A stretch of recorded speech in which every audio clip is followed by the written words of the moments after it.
Assalamualaikum warahmatullahi wabarakatuh. Perkenalkan, nama saya Munjika Sarli, NIM 19 12 11 631. Baiklah, saya akan menjelaskan aspek pada anak remaja dengan HIV dan AIDS. HIV adalah satu jenis virus yang menyerang sistem kekebalan dengan menghancurkan limfosit T, sel yang sangat penting untuk melawan infeksi dengan mengembangkan kekebalan. Jika dibiarkan, virus ini dapat berkembang menjadi penyakit AIDS. Lebih dari 2,8 juta anak dan remaja hidup hidup dengan HIV pada tahun 2019. Hampir 9 dari 10 di Afrika sub-Sahara. Hanya 53% anak-anak remaja yang terinfeksi yang menjalani pengobatan HIV, dibandingkan dengan 85% wanita hamil yang hidup dengan HIV. Di Indonesia, sampai 2018, pengidap HIV pada anak remaja di bawah 9 tahun terus bertambah mencapai 2,81 orang. Jumlah tersebut meningkat dari tahun 2010, yaitu sebanyak 1.622 anak terinfeksi HIV. Melansir Kompas dan Kemenkes, total yang terkena HIV 324 anak lainnya positif AIDS. Data yang sama juga menunjukkan 1.434 lainnya positif AIDS. Selanjutnya, 3 cara penularan HIV, yaitu yang pertama mode transmisi, yaitu kontak seksual, paparan terkuat atau membran mukosa terhadap jarum atau benda tajam yang terkontaminasi darah atau cairan tubuh. Yang kedua yaitu waktu transmisi, yaitu intrauterin pasca persalinan. Selanjutnya, faktor ibu yang menentukan adanya penyakit menular seksual, terapi dan selama hamil. Ibu tinggi selama hamil, penularan dari ibu ke anak menyebabkan hampir semua infeksi HIV baru pada remaja populasi. Baik, tujuan utama perawatan prenatal ibu hamil ini adalah untuk menurunkan viral load dengan memberikan terapi ART yang sangat aktif selama kehamilan. Selanjutnya, bayi yang lahir pada ibu HIV ini dites positif untuk antibodi HIV. Hasilnya baik mungkin tetap memiliki antibodi HIV positif selama 18 bulan karena kecepatan penularan antibodi. HIV dapat ditularkan setelah melahirkan melalui ASI. Tingkat infeksi yang terus meningkat pada populasi remaja, terutama melalui paparan seksual remaja yang menyumbang sekitar 50% dari kasus HIV setiap tahun. Secara umum, cara penularan HIV ini ada 6 dari 9 kasus pada kelompok usia 15 sampai 19 tahun adalah melalui aktivitas seks di kalangan homoseksual, biseksual, patofisiologis. Itu patofisiologinya, satu-satunya tujuan HIV adalah untuk mereplikasi, membuat salinan dari dirinya sendiri. Ia memasuki sel pada dasarnya, mengalami alih DNA dan memerintahkan sel untuk membuat salinan HIV. Meskipun HIV memiliki limfosit sebagai pilihan, HIV juga menyerang banyak selainnya. Namun, infeksi karena limfosit T mempertahankan tubuh melawan patogen yang menyerang. HIV membuat sel tidak berfungsi.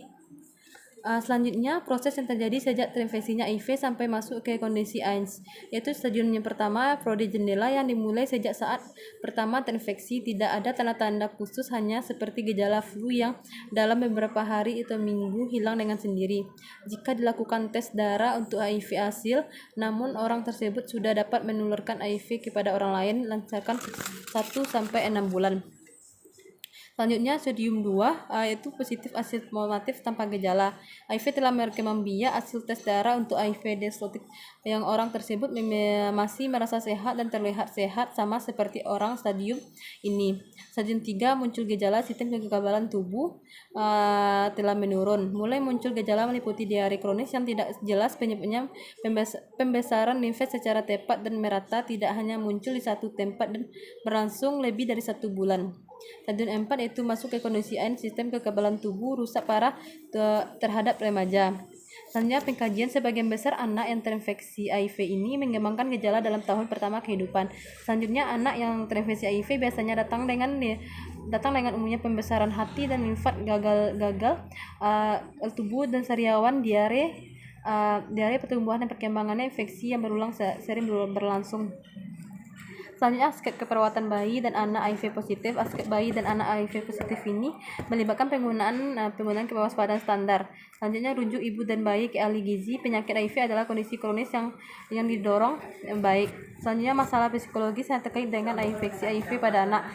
Masa bayi tidak dapat memahami konsep penyakit dan kematian. Selanjutnya, bayi dan balita memiliki kekhawatiran langsung tentang trauma fisik dan perpisahan orang tua. Selanjutnya, anak usia dini mulailah mengkonsepkan proses kematian yang melibatkan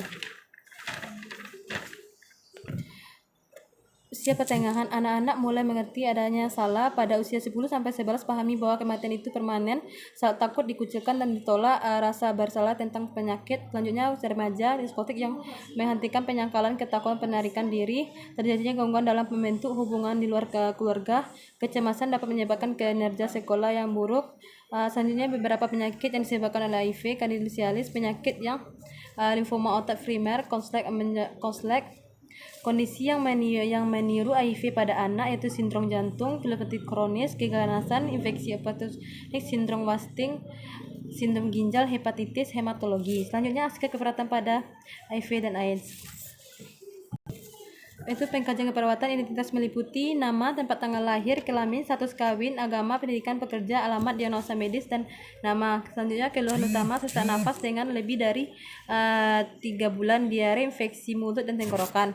Selanjutnya psikinya, manajemen nyeri, observasi, identifikasi lokal, karakteristik durasi, frekuensi, kualitas, intensitas nyeri, intensitas sesak nyeri, respon nyeri dan nonverbal. Terapeutiknya berikan teknik non kronologis untuk mengurangi rasa nyeri, kontrol lingkungan yang pelihara rasa nyeri, fasilitas istirahat dan tidur. Selanjutnya edukasinya, jelaskan penyebab dan periode dan pemicu nyeri, jelaskan strategi meredakan nyeri, anjurkan menghentikan mandiri, anjurkan menggunakan analgenik yang tepat, anjurkan teknik non-farmakologi untuk mengurangi rasa nyeri, kolaborasi pemberian analgenik, hipertermi berhubungan dengan proses penyakit, SLKI, termoregulasi, kriteria hasil, kekuatan nadi yang meningkat, pucat menurun, BB membaik, SIKI, manajemen hipertermi, observasinya, identitas penyebab hipertermi, monitor suhu tubuh, terapeutik, sediakan lingkungan yang dingin, longgarkan, lepaskan pakaian, edukasinya, anjurkan tidak baring, dan selanjutnya kolaborasinya, pemberian cara elektrolik intravena. Baiklah, itulah penjelasan